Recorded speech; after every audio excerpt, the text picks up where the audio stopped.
All right, let's go to the phones. You calling from a 314 area code. Who's this? This is Jackson calling from St. Louis.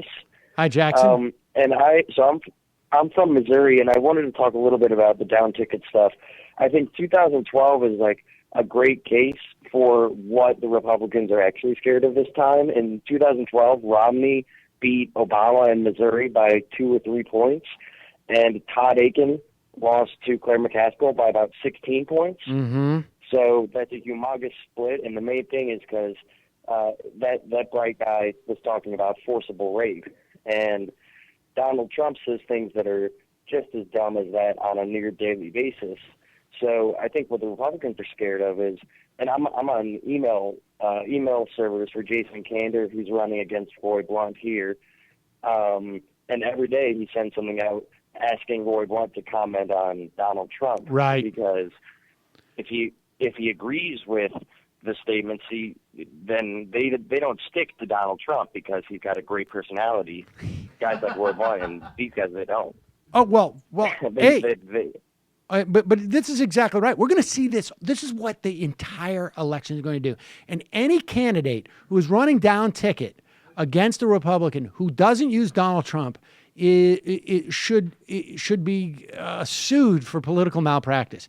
Because you know what? You say it doesn't stick to Donald Trump. It doesn't stick to Donald Trump in the Republican Party. This is, again, I do this theme every day. This is the problem they have. It doesn't stick to Donald Trump within the Republican Party, but it sticks as far as normal people are concerned. And so when you've got if you're a Republican candidate running for Congress or running for Senate, really running for anything, you've got to say in front of like all these normal people, I agree with Donald Trump. Then all these normal people go like, what? You're not normal. I'm not going to vote for you. But if you say, I disagree with Donald Trump, all the Republican base are going to go, what?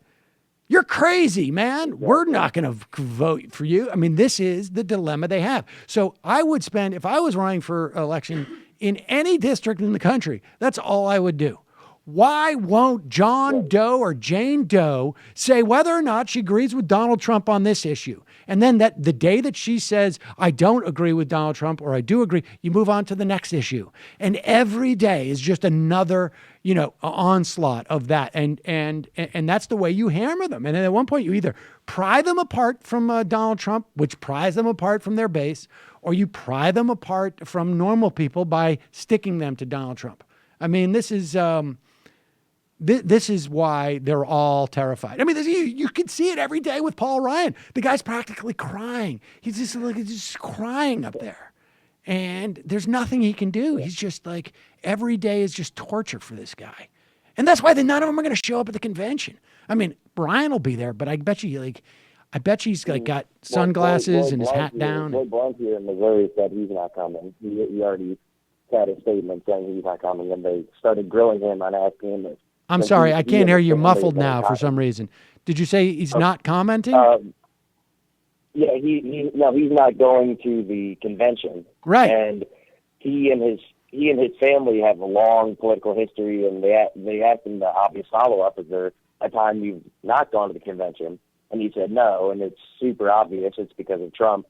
And it's just interesting to see in a state like Missouri that's gone red since 2000, there's still an 18-point to 20-point gap of people that pretty much just on a comment as dumb as forcible rape can swing to the other party. Yeah. And I think we're going to be seeing a lot of that. Yeah. So just two quick other things. You should definitely check out Jason Kander. If I know right, he'd be the youngest elected senator in history, and he's running against Roy Blunt here in Missouri. And then I wanted to ask if there was a district in the country that right-wing Mandela thought he could win.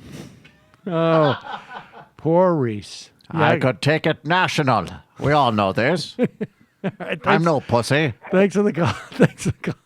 Let me tell you something. If Trump does not succeed, and we hope he will, he'll do tremendous. But if the checks don't clear, 2020. Hello, you. I'm Sam Seder. Looking for smart progressive talk that is occasionally amusing?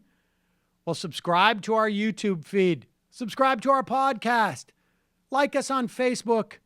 And just generally enjoy us.